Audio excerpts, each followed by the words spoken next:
रख लो हमको, दूर करो मम बाधा श्री राधा।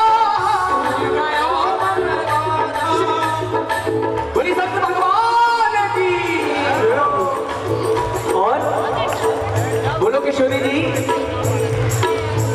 अब तो दे दो दर्श ब्रज रानी, अब तो दे दो दर्श ब्रज रानी, अब तो दे दो दर्श ब्रज रानी, अब तो दे दो दर्श ब्रज रानी। तो मेरा तुमको और हाथ उठा के, तो मेरा तुमको प्रणाम राधा रानी, मेरा तुमको प्रणाम राधा, मेरा तुमको प्रणाम राधा रानी, ओ राधा रानी तुमको प्रणाम राधा रानी।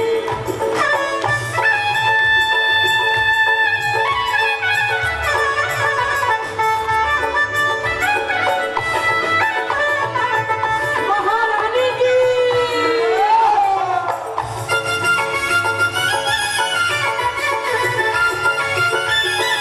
बाकी बिहारी लाल की।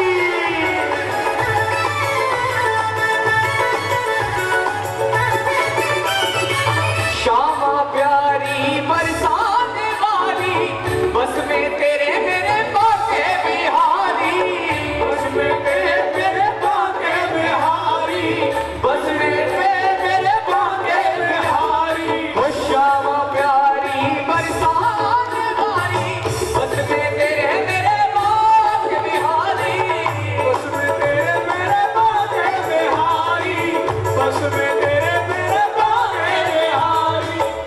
दोनों हाथ उठा के अब तो सुन लो ना विनय हमारी, अब तो सुन लो ना विनय हमारी, ओ अब तो सुन लो ना विनय हमारी, अब तो सुन लो ना विनय हमारी। ओ मेरा तुमको, तुमको मेरा तुमको प्रणाम राधा रानी, मेरा तुमको प्रणाम राधा रानी, तुमको मेरा तुमको प्रणाम राधा रानी, मेरा तुमको प्रणाम राधा रानी, तुमको प्रणाम राधा रानी। बोलिए बरसाने वाली की, 84 कोस की।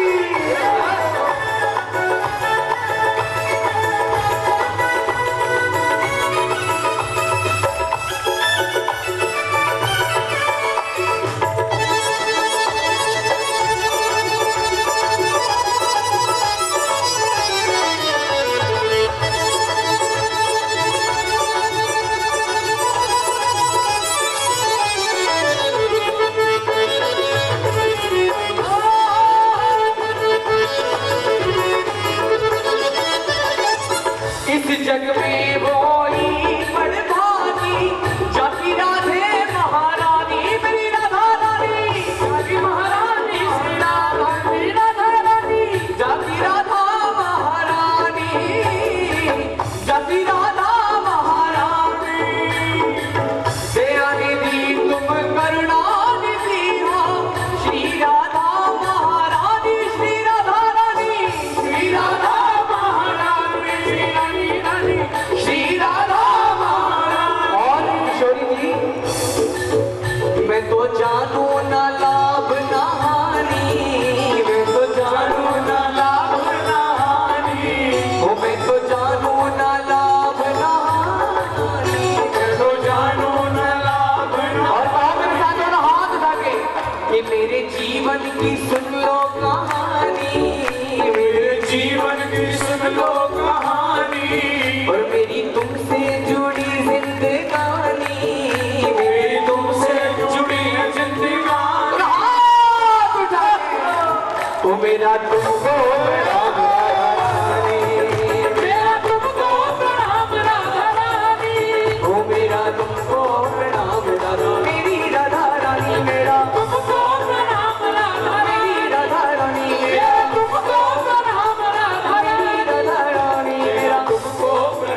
प्रतीक्षा की वो घड़ियाँ धीरे धीरे बिल्कुल खत्म हुई जब हमारे बीच मंच पर आसीन आदरणीय श्री चित्र छत्री महाराज श्री वृंदावन धाम से पधारे हैं। और एक बात इन पागलों की टोली के लिए जरूर मैं कहना चाहूँगा, क्योंकि आज हम यहाँ मौजूद हैं, ये बात तो बिल्कुल 16% सच है कि सूर्य जी की कृपा है कि पहला परिणाम उस लाडली बरसाने से आएगी कि हट छोड़कर मेरी लाडली बरसाने से आएगी, सब पागल के प्यारों पर अपनी कृपा बरसाएगी, अपनी कृपा बरसाएगी। आइए सिर्फ आधा मिनट का और समय लूँगा, एक सूचना है मेरे पास कीर्तन की, और उसके बाद आदरणीय महाराज जी किशोरी जी के चरणों में बहुत ही सुंदर भाव। सर्वप्रथम श्री लड्डू गोपाल जी महोत्सव आप ही के शहर में होने जा रहा है। 7 मई दिन शनिवार को 8:30 बजे से लेकर ठाकुर जी की इच्छा तक होगा, और ये महोत्सव स्थल होगा गोविंद बल्लभ पंत पार्क मेन।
नवखंड में गुरु से बड़ा न कोई।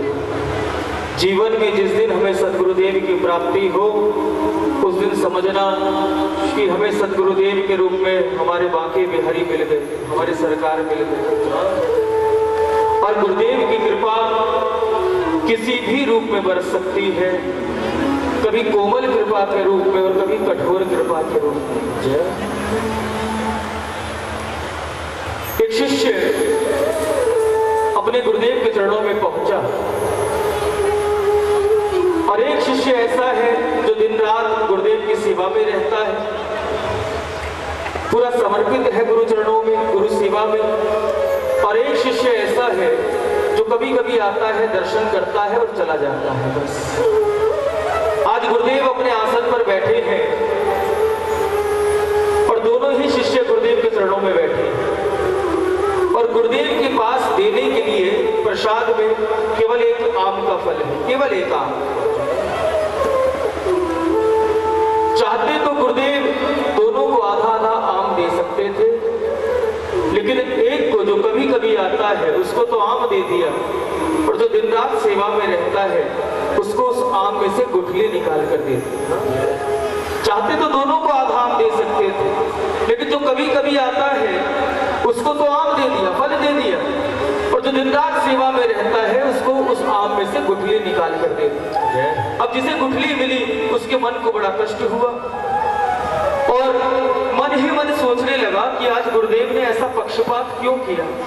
चाहते तो दोनों को आधा आधा फल दे सकते थे, लेकिन उसको तो फल दे दिया और मुझको गुठली निकाल के दे। पूरा दिन उदास रहा, बस यही सोचता रहा, ऐसा पक्षपात क्यों किया। रात्रि का समय, गुरुदेव अपने आसन पर बैठे हैं और वो शिष्य गुरुदेव के चरणों की सेवा कर रहा है, तब भी उदास बैठा है, तब भी उदास है। गुरुदेव ने पूछा, बेटा क्या बात है? आज सुबह से मैं देख रहा हूँ तेरा चेहरा कुछ मुरझाया हुआ, तू बड़ा उदास है, कारण क्या है? शिष्य ने कहा, गुरुदेव कोई बात नहीं। लेकिन गुरुदेव उसके मन की बात जानते थे, उसके मुख से ही सुनना चाहते थे उसकी उदासी का कारण। गुरुदेव ने फिर पूछा, गुरुदेव शिष्य बेटा बात क्या है? आज तो बड़ा उदास नजर आ रहा है। शिष्य ने फिर कहा, गुरुदेव कोई बात नहीं। गुरुदेव के पीछे पड़ गए। अंत में शिष्य बोल उठा, गुरुदेव हम सुबह दोनों शिष्य आपके चरणों में थे, चाहते तो आप दोनों को प्रसाद में आधा आधा आम दे सकते थे, लेकिन उसको आम दिया और मुझको गुठली दी। ये पक्षपात आपने क्यों किया?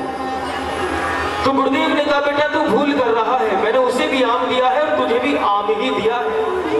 मैंने उसे भी आम दिया है और तुझे भी आम ही दिया है। शिष्य ने कहा नहीं गुरुदेव, आपने उसको आम दिया और मुझको गुठली दी।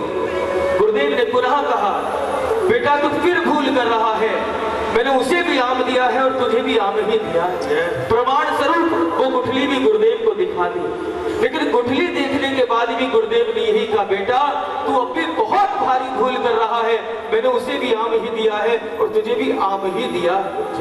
शिष्य ने कहा गुरुदेव अब तो आप ही बताओ, अगर आपने मुझे आम दिया है तो किस रूप में दिया है? तो गुरुदेव बोले देख जो कभी कभी आता है केवल दर्शन करता है चला जाता है, उसको तो फल इसलिए दिया कुछ देर रस लेगा भूल जाएगा, लेकिन मैं जानता हूँ तू मेरा सुपात्र शिष्य है, इस गुठली को भी व्यर्थ नहीं जाने देगा। तू इस गुठली को जमीन में बोएगा, जमीन में बोने के बाद एक वृक्ष उगेगा और वृक्ष पर इतने आम लगेंगे कि तू भी आम का आनंद लेगा और संसार को भी आम का आनंद लेगा। ऐसी गुरुदेव की कृपा है, इसलिए कभी भी गुरुदेव की कृपा पर संशय और शंका नहीं करनी चाहिए। हाँ? क्योंकि गुरुदेव ही हमें इस धराधाम पर बाकी बिहारी के अवतार के रूप में मिलते हैं। एक बार दोनों हाथ ऊपर करके जय घोष करो, बोले सद्गुरुदेव भगवान की राधे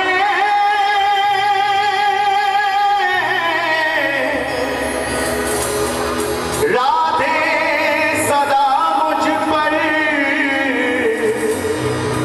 रहमत की नजर रखना, क्योंकि मैं दास तुम्हारा हूँ, मैं दास तुम्हारा हूँ, कुछ मेरी खबर रखना। मेरी विनती यही है राधा रानी कृपा पर गाइए सभी कृपा बरसाए रख हे राधा रानी कृपा बरसाए रख हे महारानी कृपा बरसाए रखना। ओ मुझे तेरा ही सहारा महारानी, तेरा ही सहारा महारानी, चरणों से लिपटाए रखना, बरसाए रखना, कृपा बरसाए रखना। आइए तो हाथ उठा के श्री राधा राधा राधा राधा राधा राधा राधा राधा राधा राधा राधा राधा